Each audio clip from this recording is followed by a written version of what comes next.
संरेखन अलाइनमेंट निश्चित करताना टोपोग्राफिक सर्वे म्हणजे अद्ययावत तंत्रज्ञानाचा भाग असतो, ज्यामध्ये खाली ती टिपई असते, ज्याच्यामध्ये तुम्ही खाली भूभागावरती चिन्हांकन केलेलं असतं.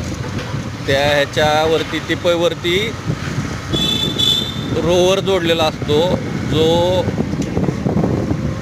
ड्रोन कॅमेराद्वारे उपग्रहांना सगळी माहिती पुरवतो किंवा उपग्रहाद्वारे ती माहिती परत काय म्हणतो आपण त्याला फेर तपासली किंवा पडताळली जाते. या सर्व पार्श्वभूमीवरती हे सगळं अत्यंत महत्त्वाचं आहे. आपण 841 किलोमीटरच्या अनुषंगाने ज्या गावयाद्या व्हायरल केलेल्या आहेत त्या गावयाद्यांच्या अनुषंगाने